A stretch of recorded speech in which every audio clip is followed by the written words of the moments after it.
Hello everyone, welcome to my channel. आज इस video में हम देखने वाले हैं एक्टिव एंड पैसिव वॉइस के इंटरोगेटिव सेंटेंसेस के एमसीक्यूज।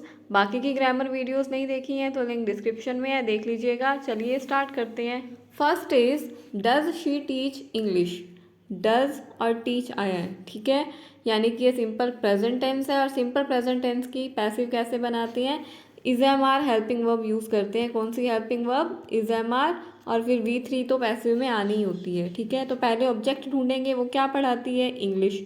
ऑब्जेक्ट है तो पैसिव बनाने के लिए पहले ऑब्जेक्ट लिखते हैं, फिर हेल्पिंग वर्ब लिखते हैं। लेकिन ये कौन सा सेंटेंस है? इंटरोगेटिव। तो इंटरोगेटिव में उसका उल्टा कर देना है, पहले हेल्पिंग वर्ब लिखनी है, फिर सब्जेक्ट लिखना है, फिर बाकी जैसे पैसिव बनाते हैं वैसे ही बनाएंगे।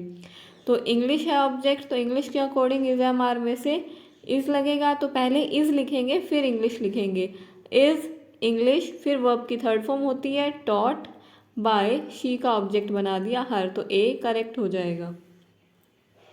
Next is did she write a letter.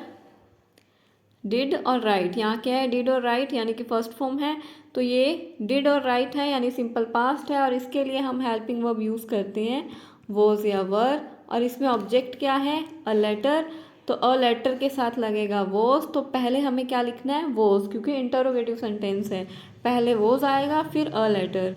Was a letter, फिर राइट की third form written by, she का क्या हो जाएगा? हर, ठीक है, तो बी करेक्ट हो जाएगा। नेक्स्ट है is he cleaning the room. तो यहाँ पे वो क्या क्लीन कर रहा है? रूम, तो ये तो ऑब्जेक्ट हो गया।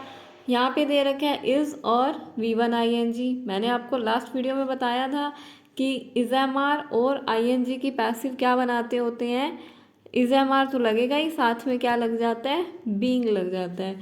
तो पहले ऑब्जेक्ट आता है द रूम, फिर इज़, लेकिन यहाँ पे इंटरोगेटिव है तो पहले इज़ आएगा फिर द रूम आएगा, फिर ING है तो क्या लगाना है? बीइंग आएगा पैसिव में, फिर क्लीन की थर्ड फॉर्म क्लीन्ड बाय, ही का क्या हो जाएगा?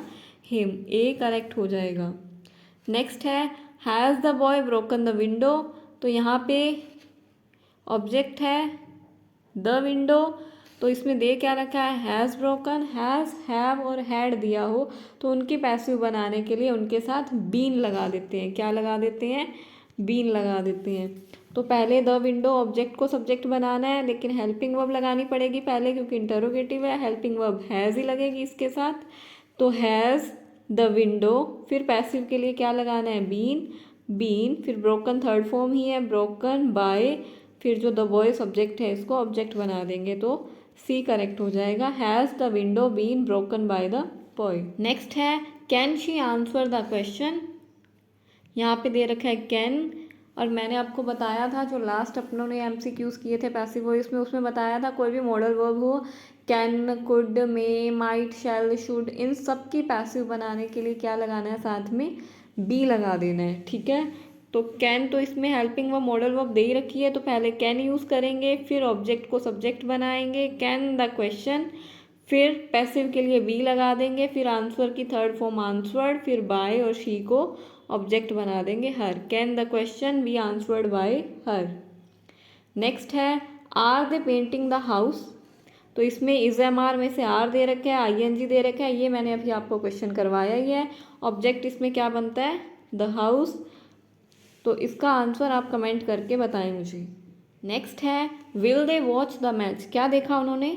देखेंगे मैच, तो ऑब्जेक्ट तो आ गया द मैच, दे रखा है इसमें विल मैच, तो will, shall, can, could, may, might, इन सब की पैसिव में बी लगाते हैं, तो पहले आ जाएगा विल, फिर ऑब्जेक्ट को सब्जेक्ट बनाएंगे द मैच, फिर इनके साथ पैसिव के लिए लगाएंगे बी, फिर वॉच की थर्ड फॉर्म वॉच्ड बाय, दे का ऑब्जेक्ट क्या हो जाएगा? दैम, ए करेक्ट हो जाएगा।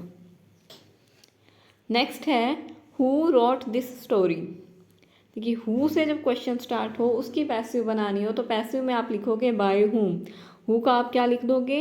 By whom. Road second form है तो सेकंड फॉर्म के लिए हेल्पिंग वर्ब कौन सी लगानी होती है? वॉज या वर। तो और इसमें ऑब्जेक्ट क्या है? दिस स्टोरी, तो स्टोरी को देख के लगाएंगे तो वॉज लगेगा। बाय होम, हेल्पिंग वर्ब पहले लिखेंगे, इंटरोगेटिव सेंटेंस है तो by whom was this story फिर write, wrote, written, third form होती है रिटन, तो ए ऑप्शन करेक्ट हो जाएगा। By whom was this story written. Next है did the teacher punish the student. अब यहाँ पे क्या आ गया, डिड, यहाँ पे क्या आ गया, पनिश, फर्स्ट फॉर्म यानी सिंपल पास्ट है। सिंपल पास्ट के लिए हेल्पिंग वर्ब कौन सी यूज़ करते हैं, वॉज, वर। ऐसा एक क्वेश्चन मैं आपको पहले करवा चुकी हूँ, तो इसका आंसर भी आप कमेंट करके बताएं। नेक्स्ट है had he completed the task. Had है, मैंने आपको बताया है कि हैज़, हैव, हैड हो तो उनकी पैसिव में क्या लगाना होता है, बीन, तो हैड तो लगेगा ही क्योंकि हेल्पिंग वर्ब तो पहले ही लगानी है, इंटरोगेटिव है तो हैड। फिर ऑब्जेक्ट को सब्जेक्ट बनाएंगे, ऑब्जेक्ट क्या है, द टास्क। फिर पैसिव के लिए बीन, फिर कंप्लीटेड थर्ड फॉर्म ही है, कंप्लीटेड बाय। ही का पैसिव क्या बन जाएगा, मतलब ऑब्जेक्ट क्या बन जाएगा, हिम। ठीक है, तो ये हमने आज 10 क्वेश्चंस किए हैं। कोई भी डाउट हो आप कमेंट करके पूछ सकते हैं। Thank you so much for watching the video. Video पसंद आया हो तो लाइक और शेयर करें। चैनल को सब्सक्राइब नहीं किया है तो अभी सब्सक्राइब करें।